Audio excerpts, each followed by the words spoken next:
Hello everybody, welcome back. So welcome to ACE Engineering Academy and ACE Online. Now we are going to start the second session of the SSC JE revision series, and the subject is power systems. So in the previous lecture we have discussed about just the basic points of the transmission and distribution. Now we'll continue some more concepts of transmission and distribution. Later on we'll move to the power system protection concepts also. Right students, see, so in the power systems, so we are going to discuss about the first topic here. It is the classification of conductors. So in the classification of conductor, what are the various types of conductors we are having? The types of conductors we are having are the solid conductor, first one, solid conductor. In case of the solid conductor, the advantages of solid conductor is surface will be very smooth, right? So that it is having smooth surface and round surface, smooth and round surface. As there is smooth and round surface is there, the sharp points that are provided on the surface will be very less. So because of that one, we are having less electric field intensity on the surface of the solid conductor. So here we are having, so because of this one, less sharp points, therefore the electric field intensity is very low, therefore corona phenomena is very less on the surface of the solid conductor. That is the advantage of the solid conductor. But the disadvantage of solid conductor is it is having very high value of skin effect, right? So that the disadvantage is high skin effect.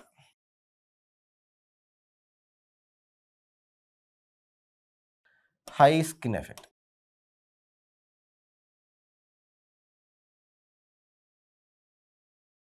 To avoid this skin effect, we have to reduce the circulating currents.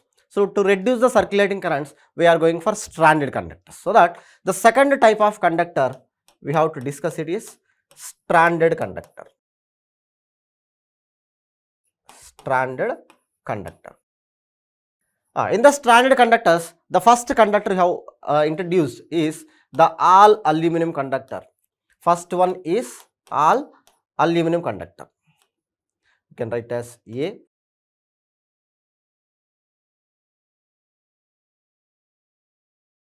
All aluminum conductor, AAC.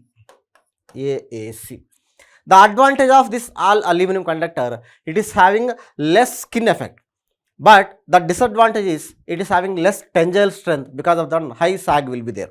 So the advantage of this one is less skin effect, but the disadvantage of this conductor is high sag. Because of that, it is having high, that is why it is having high sag means it is having a very less value of tensile strength, right? Low tensile strength.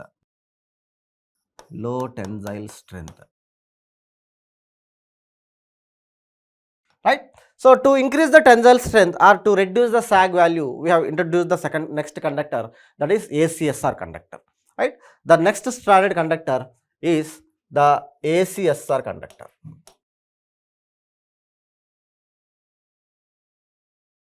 In case of ACSR conductor, we are having less skin effect because it is stranded conductor, and also it is having less sag also.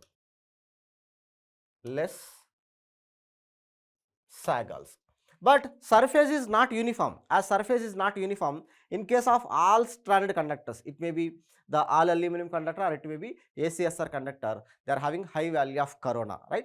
So that here the disadvantage is high sag and high corona. Therefore here also the disadvantage is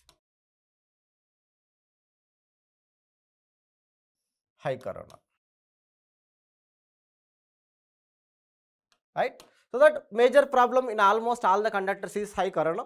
So that to avoid this corona, we are introducing the next phase of conductors. Those are the hollow conductors or bundled conductors, right? So that we can go for the next type of conductor, that is hollow conductor. Hollow conductor, right? So it is used to reduce corona. Used to reduce corona. But the disadvantage of this hollow conductor is less current density, right? The disadvantage is less current density. Current density. So that we are not using this one for the power transmission, but we can go for the best type of conductors. Those are the bundle conductors.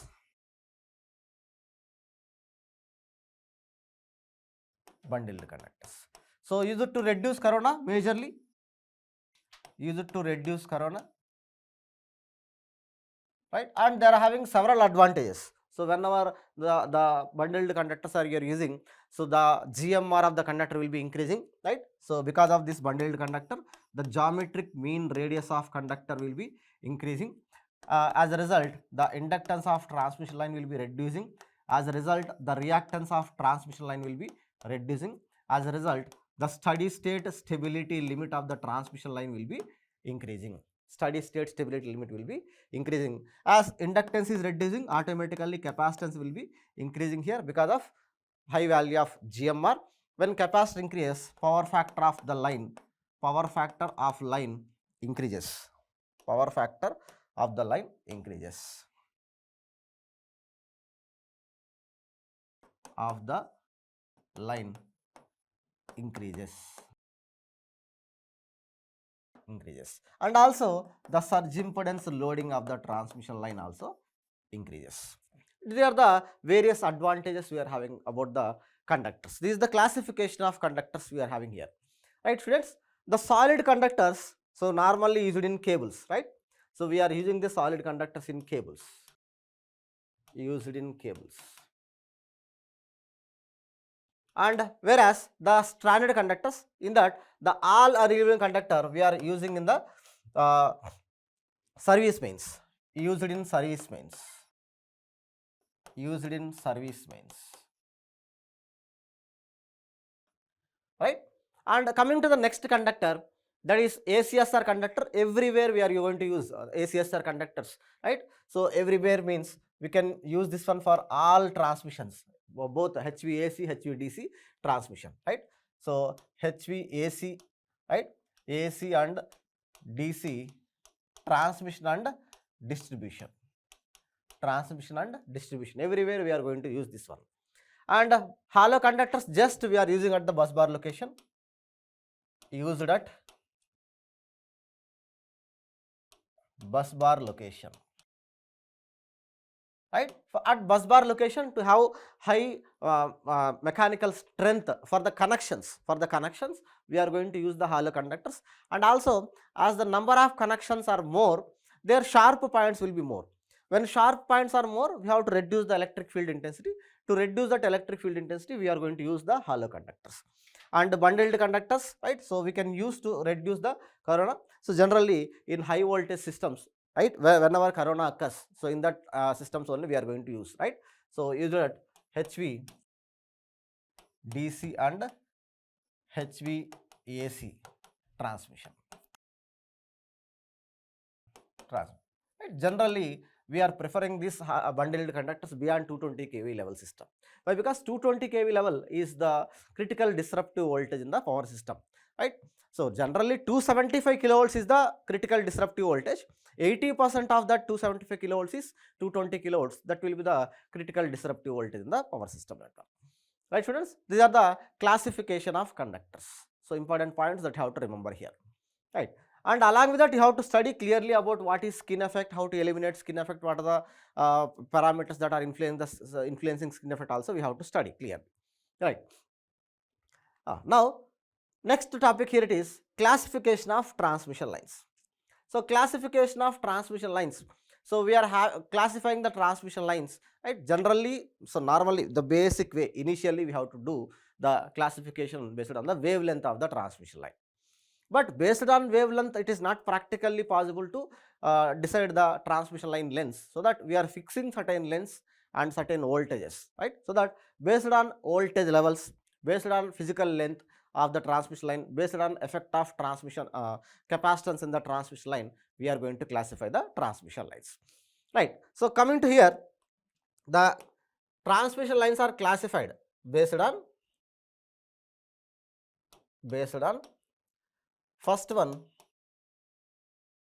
physical length of line, but remember you have to maintain the frequency constant at constant frequency, means whenever you are writing a short line, medium line or long line, certain values, those values should be valid only for that frequency only. They are not valid when frequency is going to be changed, right. And second one is voltage levels, and third one is effect of capacitance,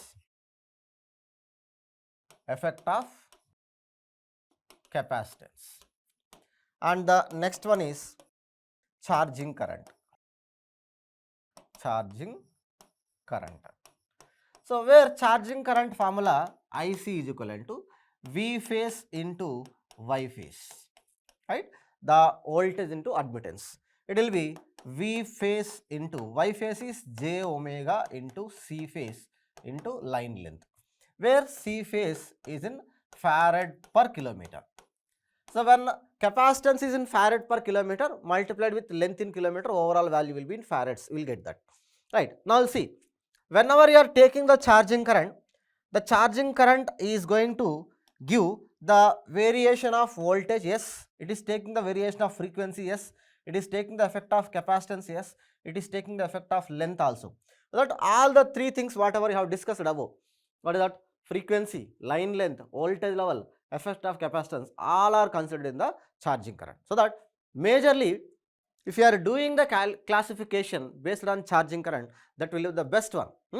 That is the best way of classifying the transmission lines. Now the transmission lines are classified as, first one is short transmission line,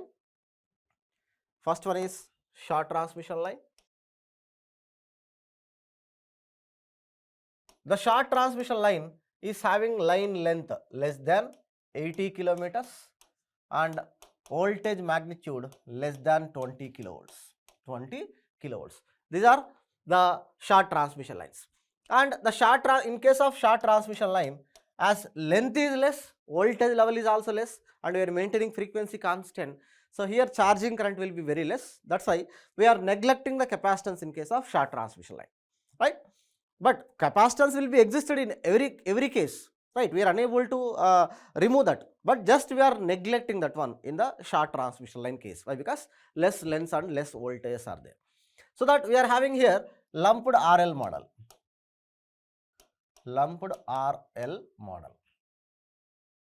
Means in case of short transmission line we are having lumped RL one.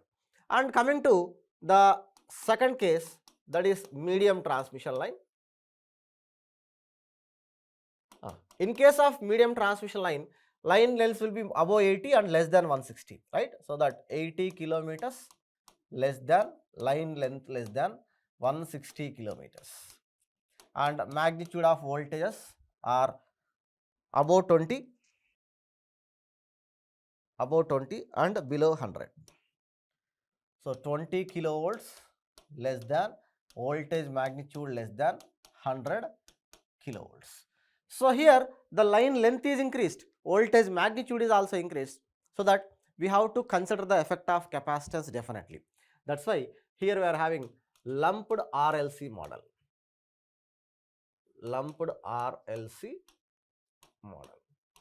So if you see both short transmission line model and medium transmission line model, here we are going to use the lumped parameters.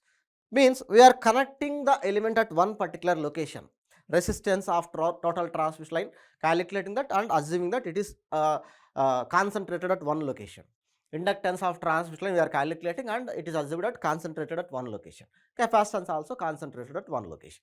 So it may be source side capacitor model, load side capacitor model, middle capacitor model, or both sided capacitor model, like that we are having in the medium transmission lines. Now coming to these two models, as we are using lumped models, we can call these two as the steady state models. These two are the steady state models.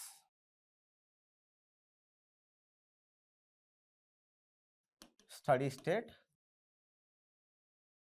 models. And coming to the next category, that is the long transmission line. Long transmission line. In case of long transmission line, the line lengths are more than 160 kilometers and voltage magnitudes are more than 100 kilovolts. 100 kilovolts. So here we don't have separate representation for long transmission line, but we are going for approximate model representation. In the approximate model, so each and every element you have to consider here. The transmission line elements are R, L, C, G, right? So resistance, series inductance, shunt capacitance, and the shunt conductance also we have to consider here. So that the model here it is distributed R, L, C, G model we are going to use here. Distributed RLCG model, and this distributed RLCG model is a switching transient model. It is a switching transient model.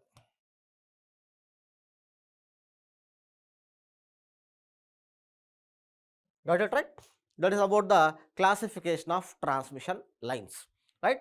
So both short transmission line and medium transmission lines are the steady state models, and whereas the long transmission line is a switching transient model. So whenever you are having transients, switching operations, then we have to classify the transmission line as the long transmission line. Only under steady state condition only you have to model the line as a short transmission line or a medium transmission line, right? This is about the classification of transmission lines. And in the medium transmission line, we are having several varieties. One is source capacitor and load capacitor, middle capacitor, or the both sided capacitor model. Middle capacitor we can call it as nominal T model, and both sided capacitor model we can call it as nominal pi model. Now among all these, right, we are going to get Ferrand effect in some cases. So we will get Ferrand effect in load capacitor model, yes, and we are going to get Ferrand effect in the middle capacitor model, yes, and we are going to get the Ferrand effect in case of the both sided capacitor model, yes, we are going to get Ferrand effect in the long transmission line also. But there is no Ferrand effect in case of short transmission line model, and there is no Ferrand effect in case of source capacitor model also. So the reason for Ferrand effect in the transmission line is majorly the flow of charging current in the transmission line, right? So when charging current flows, when charging current flows through the transmission line, under no load condition,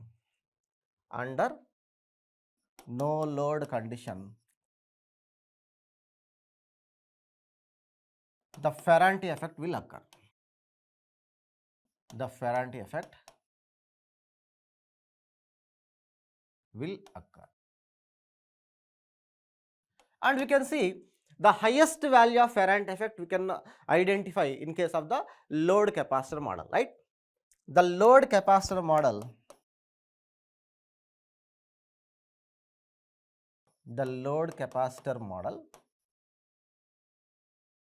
will identify the highest value of Ferrand effect. Ferrand means the highest no load receiving end voltage will be possible in the load capacitor model. So that the compensation for Ferrand effect should always be done based on the load capacitor model only. If you want to design any compensation for Ferrand effect, normally Ferrand effect can be eliminated by using shunt inductor. So that shunt inductor size can be identified based on the load capacitor model of the medium transmission lines, right students.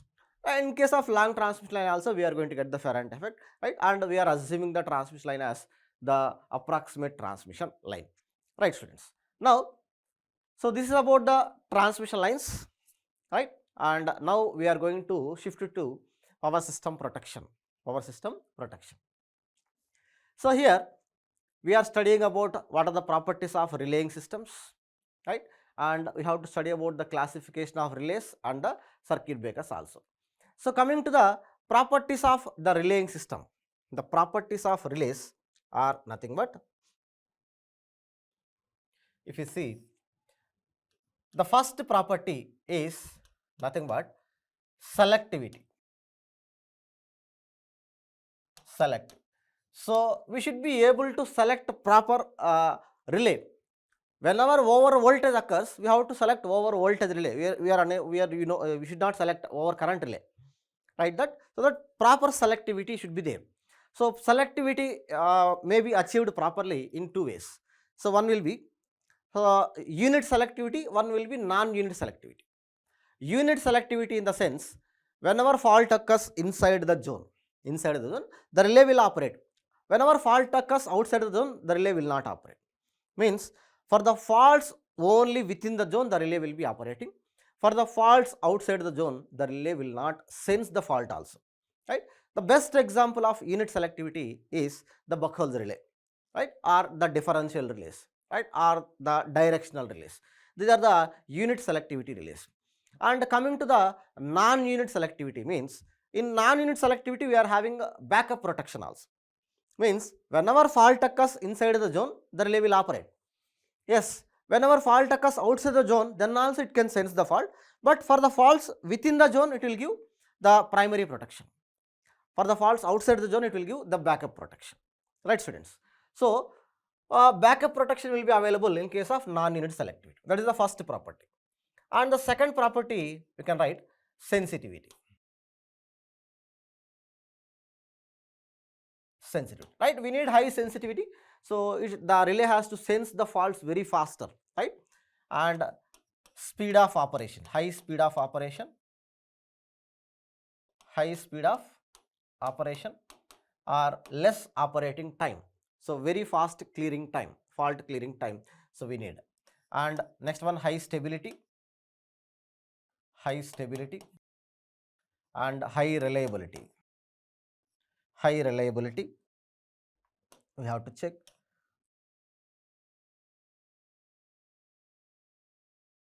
Reliability and less size and low cost, right. These are the parameters we have to check, right. They are the properties of the transmission lines we have to consider. Not transmission lines, relaying system. So right, we have shifted to power system protection, right. So these are the properties of the relaying system that you have to check clearly, right. Now coming into the power system protection, the first element we can discuss here, it is the lightning arrestor, students. So we know lightning arrestor is nothing but a surge diverter. It always conducts, right. Whenever a lightning surge occurs, it conducts that high voltage surges to the ground, So you can write here, a lightning arrestor or surge diverter is a protected device which conducts high voltage surges on the power system to the ground, and because of this one, the surge voltage will become 0, right. See, in case of the lightning arrestors, the location of lightning arrestor is also very, very important. Inside substation, first of all, the first element and last element should be the lightning arrestor. Why? Because to protect the substation from the faults outside the substation. If you are having any lightning faults outside the substation, so to protect the overall power system network, so we are to protect the elements of substation, we are placing first element and last element to be the lightning arrestor. And along with that, the exact location of lightning arrestor inside the substation means very close to the transformer. Why? Because transformer is the major element in entire power system network. To protect the transformer from lightning surges, we need to locate the lightning arrestors on both sides of the transformer. Definitely we have to place. Got it, right? And coming to lightning arrestor, it consisting of a spark gap along with a non-linear resistor. So this spark gap always provides high resistance for normal voltages and lower resistance for over voltage. When over voltage occurs, so it is going to provide very less resistance and it can conduct, so that high voltage surge will be conducted to the ground. But whenever normal voltage occurs, it is going to be providing very high resistance, so that it will become it is acting as open circuit, so that no conduction and current will be flowing through the element. So whatever the element you have connected there, through that element the current will flow, it will operate. Got it right? That is the purpose of the lightning arrestor. And these are the characteristics of the non-linear resistor we are having. And coming to the types of lightning arrestors, we are having rod gap type of lightning arrestor, horn gap lightning arrestors, multi-gap lightning arrestors, expulsion type lightning arrestors, and valve type lightning arrestor, which are extensively used valve type lightning arrestors. So here the valve type lightning arrestors, they are non-linear resistors. Yes, we know about every lightning arrestor is non-linear resistor only. These are extensively used, have impulse ratio of unity, so that they are going to conduct the over voltage surge immediately, very fast operation. Whenever we are having impulse ratio of approximately unity, so that their operating time will be very less, they are perfectly operating, right? So that the impulse ratio definition, breakdown voltage under surge condition divided by breakdown voltage under normal frequency condition or low frequency condition. So non-linear resistors are made up of, so thyroid or metrosil. So when it is thyroid, we can call it as thyroid lightning arrestor, right? Normally thyroid type of lightning arrestors are extensively used in our power system network, students. So that's about the lightning arrestors, right? So these are the lightning arrestors which are located in the substation. Just see the images. These are the lightning arrestors we are going to have, right? Coming to the relays. So we are having various types of relays based on construction, electromagnetic type of relays, thermal relays, static relays, like that we are having various types of relays, right? Now coming to the electromagnetic relays. So in electromagnetic relays there are two types, electromagnetic attraction type of relays and electromagnetic induction type of relays. So attraction type and induction type. Attraction type are majorly used for DC applications, but AC applications, they may be constructed for AC applications also, but their behavior is not that perfect for AC applications. That's why we are using attraction type of relays for used for DC applications, and whereas induction type are used for only AC applications.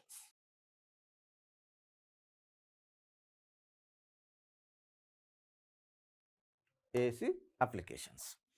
Now coming to what are electromagnetic attraction type of relays.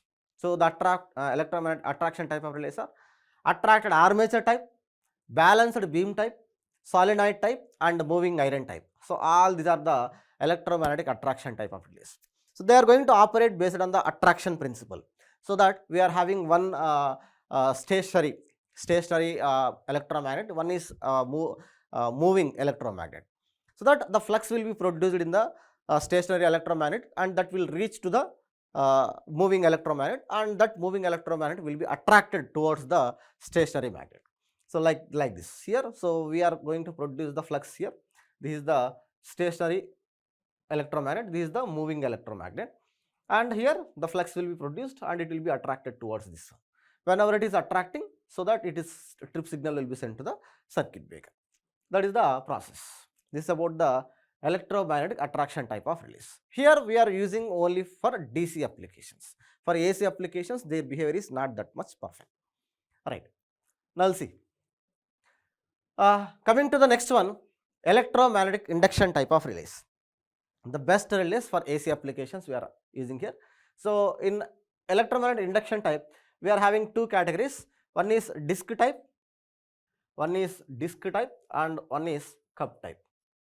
In disc type, again we are having shaded pole type of relays and watt hour meter type of construction. Two constructions we are having in the disc type, and induction cup type separate. Right. Coming to the first one, shaded pole type. So this is the shaded pole type of construction we are having. Here we are having split phase mechanism, right? So this is called as split phase. split face, right? So that in case of this one, we are going to use the shading ring and the disc. So this disc is made up of aluminum disc, and the shape is spiral shape.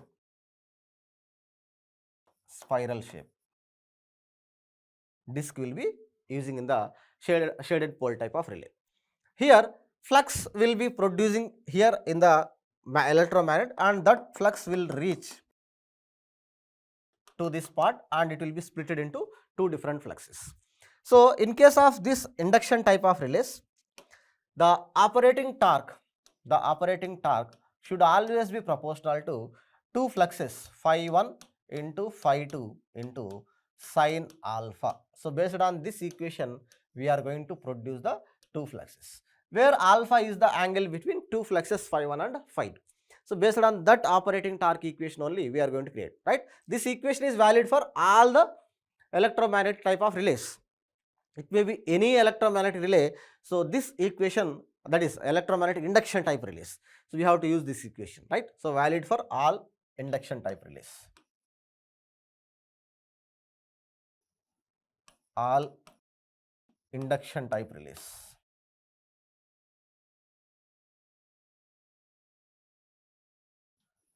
So in case of this shaded pole type of relay, we are having one shading band, that is, this is the shaded pole, this is the unshaded portion, right? So here you can write here. So this is the unshaded pole. This is the shaded pole.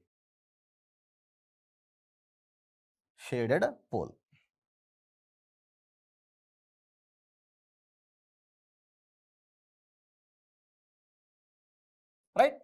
As the shaded pole, the shading ring is made up of copper. It is having highly lagging nature.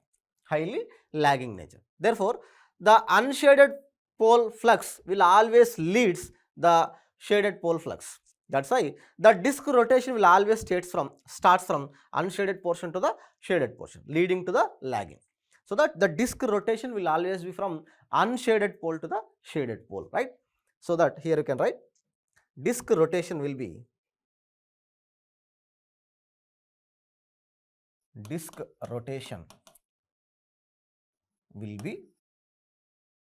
from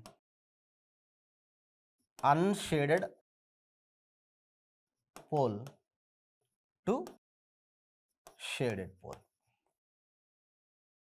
always, right?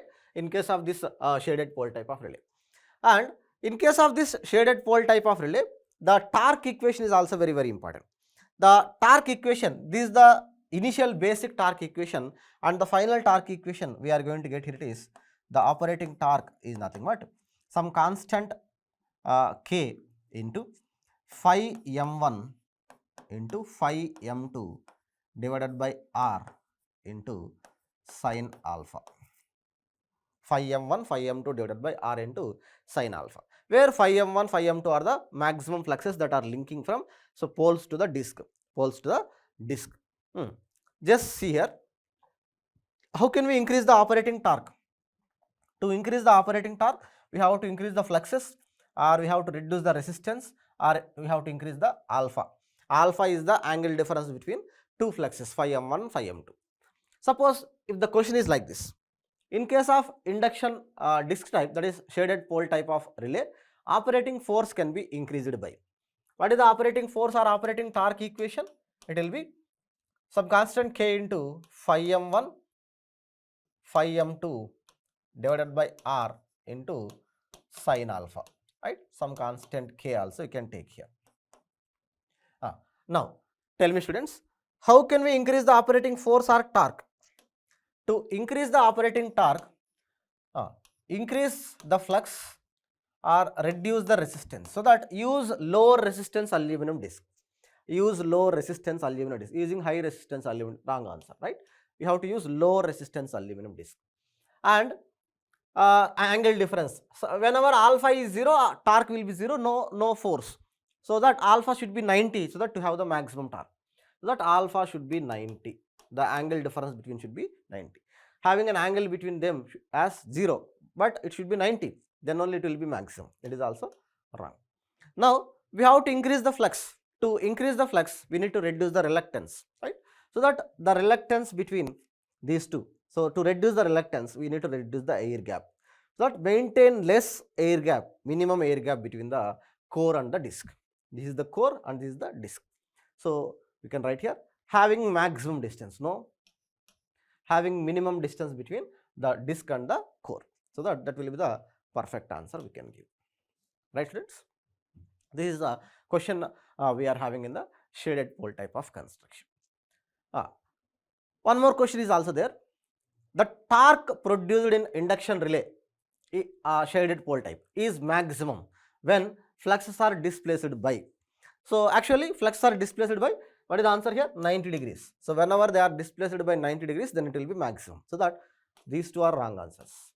We are having here 90 degrees and the disk rotation will be from unshaded pole to the shaded pole, 90 degrees and the disk rotation will be from shaded pole to the unshaded pole. So we have already given the disk rotation will be from unshaded pole to the shaded pole, and the whenever angle difference alpha is equivalent to 90, then it will be maximum. They are the questions we are having, right students? Now watt hour meter type of construction. Coming to the watt hour meter type of construction, see here we are having two separate electromagnets. One is upper electromagnet, one is lower electromagnet. Here we are giving two windings. See, in case of shaded pole type, we are having only one winding that will be excited by voltage or current, right? So here we can give voltage input or current input, any one. Voltage will be given from PT, potential transformer. Current may be given from CT, so that it can be operated on either voltage input or current input, not both. We can give only voltage or only current, means only PT input or only CT input we can give. But whereas in case of watt hour meter type of construction, we are having, so one is current coil, one is the voltage coil. So that here it is excited by the current and here it will be excited by the voltage. So that this is the voltage coil and this will be current coil, right? Current coil, clear, right? So that voltage coil will be given from PT and current coil will be given from CT. So that both CT and PT connections are given here in case of watt hour meter type of construction. And the operating torque equation is equivalent to some constant K into VI cos of theta minus tau. Cos of theta minus tau, that is the operating torque equation. And this operating torque we are generally using in the directional relays.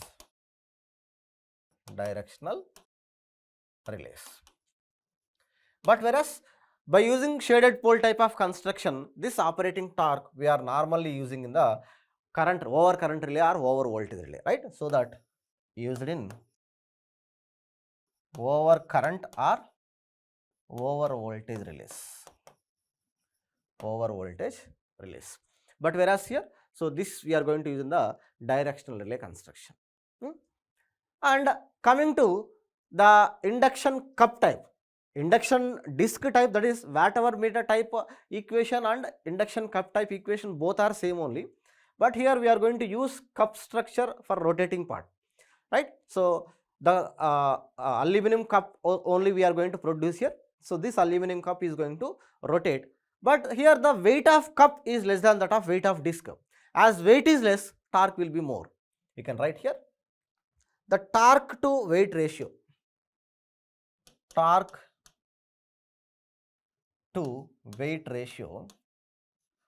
of cup type of structure is always more than that of torque to weight ratio of disc type of structure.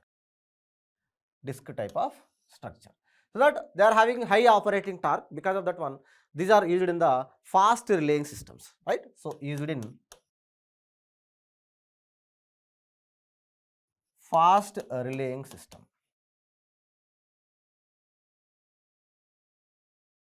The induction cup type of structures are used in the fast relaying systems.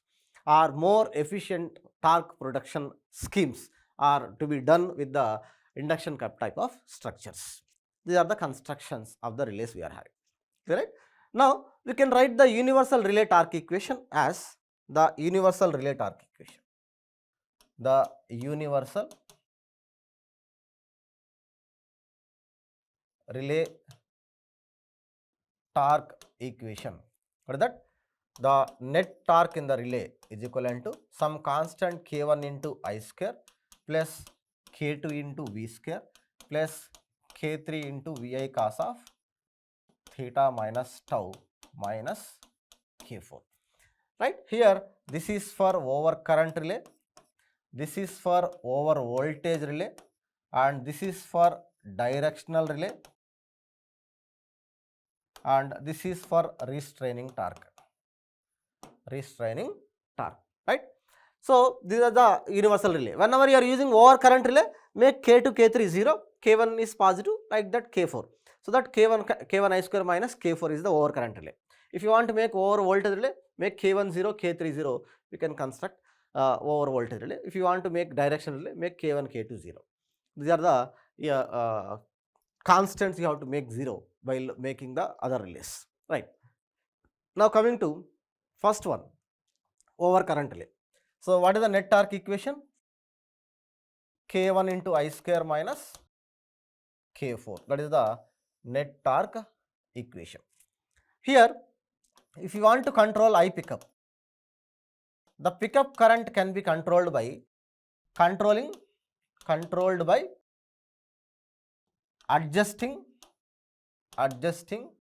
the number of turns.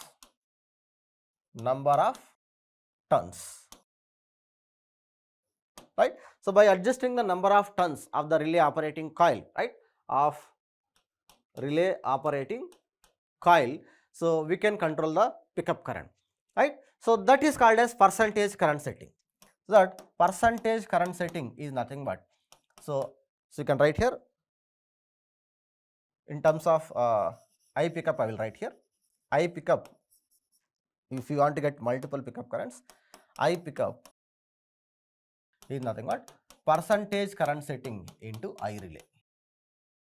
So I relay means it may be the relay current or it may be CT secondary current. Clear, right? So sometimes they will give separate relay current, sometimes they may not give. We have to take the CT secondary current as the relay current. That the pickup current is percentage current setting into I relay. That is one thing we can write. And from this we can study about the plug setting multiplier also, where the plug setting multiplier is nothing but the fault current divided by the pickup current I pickup into CT ratio. That is the plug setting multiplier formula, right? So by controlling the plug setting, we can control the operating time of the relay, right? So operating time of the relay can be controlled by controlling the plug setting multiplier of the relay. So you can write here plug setting multiplier or the operating time is always inversely proportional to the plug setting multiplier. Right, students? Now, what are the applications of this overcurrent relays?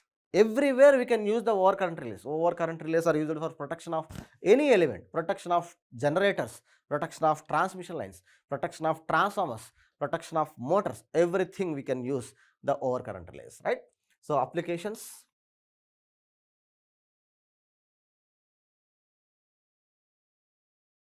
protection of any element of power system.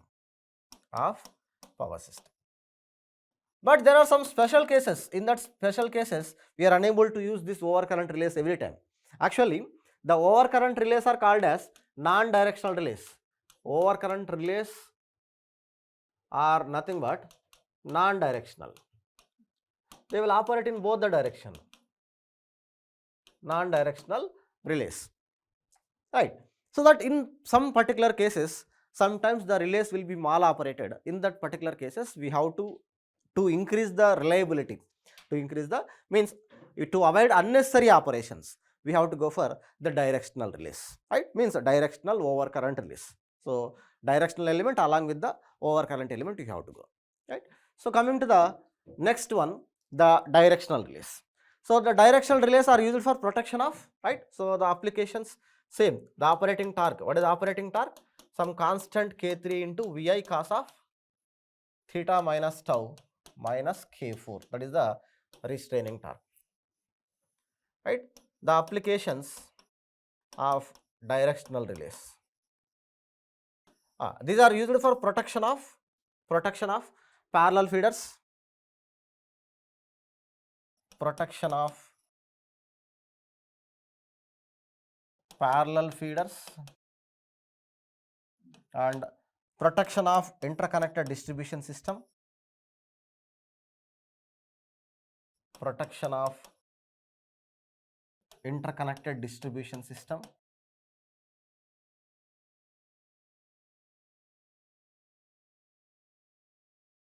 and protection of alternator, protection of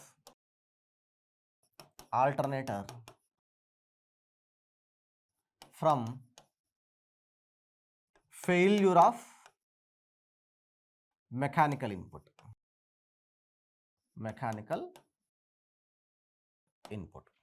So the first two relays, right? The first two cases, the relay name we are going to use is directional overcurrent relay. Directional overcurrent relay. And in the third case, the relay name is reverse power relay. Reverse power relay or watt metric relay.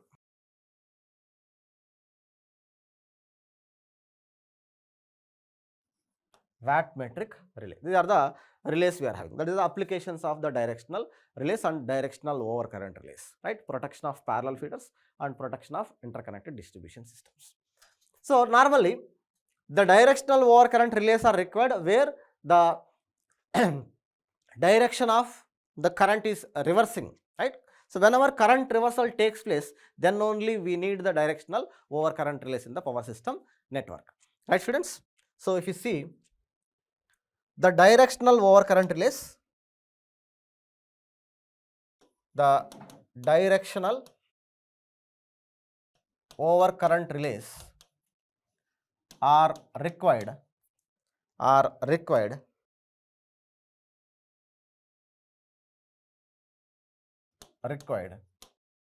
where the current reversal takes place. Current reversal takes place.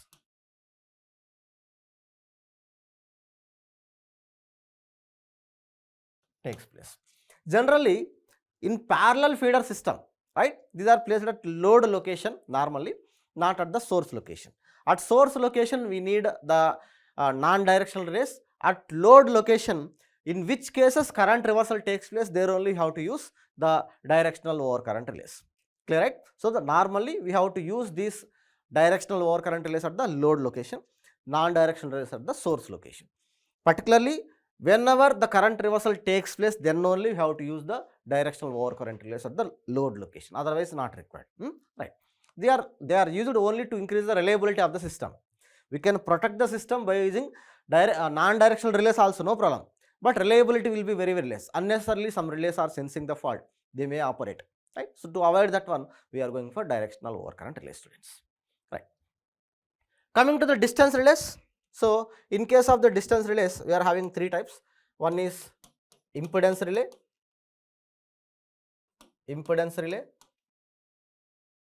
So it is also called as voltage restrained overcurrent relay. Voltage restrained overcurrent relay. Right? Used for protection of medium lines.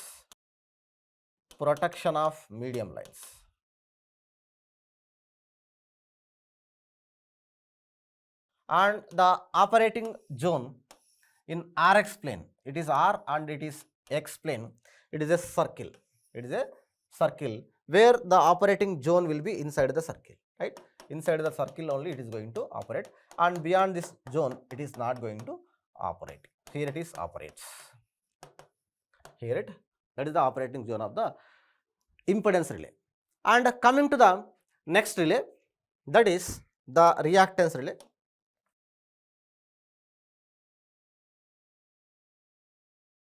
Reactance relay. It is also called as directional restrained.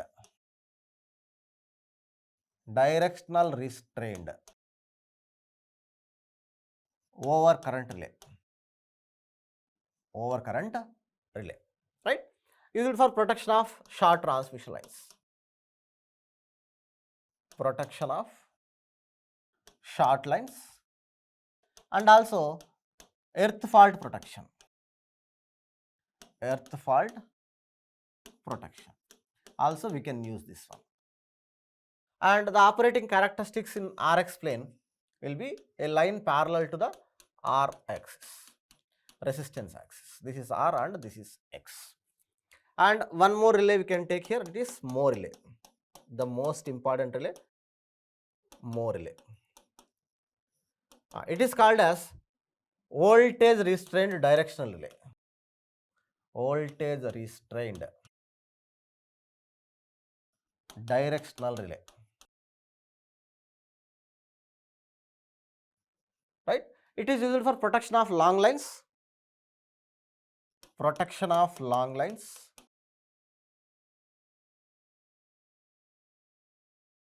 And protection under power swings, right?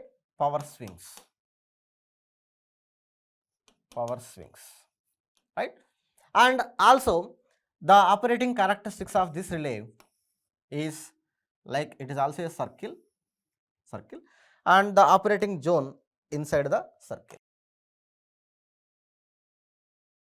It is similar to that of impedance relay only in the RX plane. This is R and this is X plane, right? Here it is going to operate, beyond this zone it is not going to operate. That's why the other name of this Moore relay is also called as angle impedance relay, right? It is also called as angle impedance relay.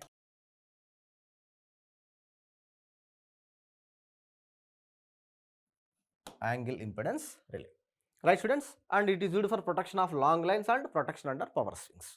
They are the distance relays, right? And here lot of concepts you have to study, students, in distance relays. What is underreach problem, what is overreach problem, how to avoid that underreach and overreach problems, all those things, right? We are not going into the details of all those things here, so time is not sufficient for that, right? And coming to the next category of relays, that is the differential relays. Differential relays. So the differential relays are unit protective relays. Unit protective relays.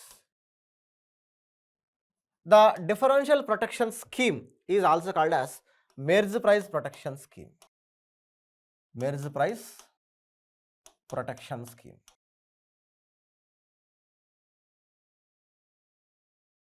So here the element we are having here, so this is the element we are going to have, right?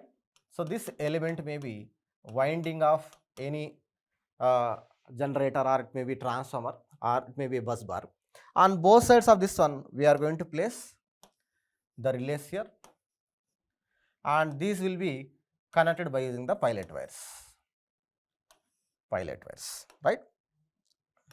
So these are the pilot wires we are going to use here, and in between these we are going to place the relay operating coil here. This is the relay operating coil we can place here. Clear, students? So this is relay 1 and this will be relay 2, that is CT1 and CT2, right? So that based on that one, the current differential scheme we are going to use here, right? So here the current is flowing is I1, here current is I2, here it is small I1, here it is small I2, right? So that I1 is flowing here, I2 is flowing here. The difference of these two is I1 minus I2. That is the current which is flowing through the relay operating coil. When I1 minus I2, if it is more than that of pickup current of the relay, then only relay is going to operate, otherwise it is not going to operate.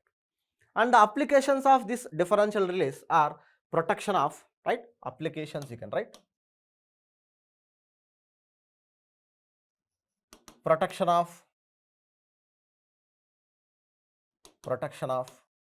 first one transformers, second one alternators, and third one bus bars. Right? So that's why we are calling it as merge-based protection of transformer, merge-based protection of alternator, merge-based protection of bus bar, that we can call here. Clear, right?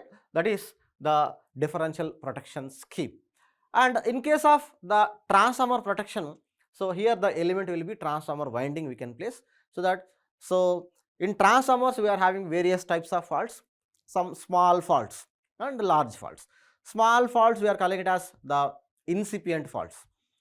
Incipient faults in the sense, we can take oil leakage of transformer, we can say, and transformer oil properties changes, right? Suppose breather color has been changed, that is one fault. One small fault. And one more fault you can write, cooling system failed.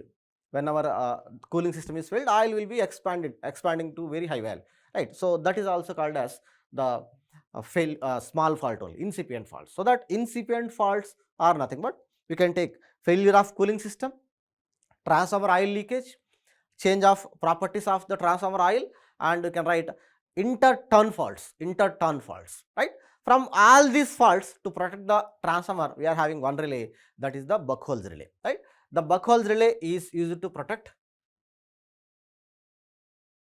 the Buchholz relay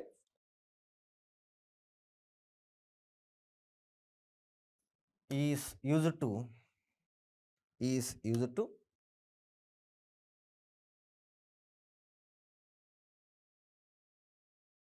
protect transformer from all incipient faults, right? And also for small rated missions, less than 10 MVR, less than 1 MVR, very small rated missions, we can use Buchholz relay itself for internal fault protection also. So internal faults means LG fault, LLG fault, like that. Whenever you are having any fault inside the windings, so winding to winding or winding to ground, like that, if you are having any fault, from that also, if you want to protect the transformer, Buchholz relay will be used for small rated missions, right? So that for small rated missions, Buchholz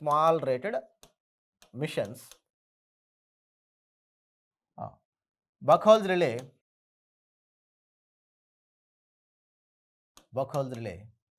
will protect from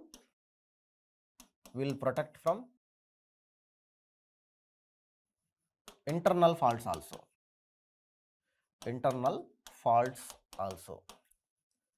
But for large rated missions, we have to go for the merge price protection scheme only, definitely, right? And while giving the merge price protection of transformer, we have to give the CT connections properly. So these are the CT1, this is CT1, and this is CT2. This CT1 and CT2 connections should be properly matched. If you are not matching the CT1, CT2 connections, then there will be a problem. See, so whenever transformer connection is star connection, then CT1 and CT2 connections we are preferring is delta connection. Whenever it is delta connection, we are preferring it is star connection. Whenever it is star delta connection, it is delta star connection. So whenever it is delta star connection, it will be star delta connection. These are the connections of CT1 and CT2. On either side we are going to prefer here, right, students? So that is the protection of transformer, only transformer. And coming to the protection of alternator, in case of alternator, protection of alternators, here we are having various problems in case of alternators. Suppose if you are having any unbalanced loading, so in case of unbalanced loading, for protection of alternators, we have to use negative sequence relay. We are going to use there. And protection of alternators from overloading. From overloading, if you want to protect the alternator, we have to use the overload causes the over temperature, so that we can use over current relays along with thermal relays. Thermal relays we can use, and we can suppose we are having over speed. If you want to protect the alternator from over speed, we have to use the over voltage relay. Over voltage relay. And failure of mechanical input. Mechanical input. We have already discussed this is reverse power relay. Reverse power relay. Or it is also called as watt metric relay. Watt metric relay. And failure of excitation. Failure of excitation. In case of failure of excitation, we are going to use one more relay, that is called as offset Moore relay. Offset Moore relay. Right. So these are the relays we are going to have. So right, students. So these are the concepts we have discussed today. We have discussed about some basics of transmission and distribution. We have discussed about some concepts of protection also. We have given the clear-cut view of this relays, which relay is used at which location. Got it, students? So prepare very well and cover all the concepts. So don't leave any concept, in particularly protection, right? So you have to cover all the concepts. Circuit breakers also you have to cover. So because of time, so we are unable to cover all the concepts here in the live sessions, right, students? So prepare well. All the best. Thank you.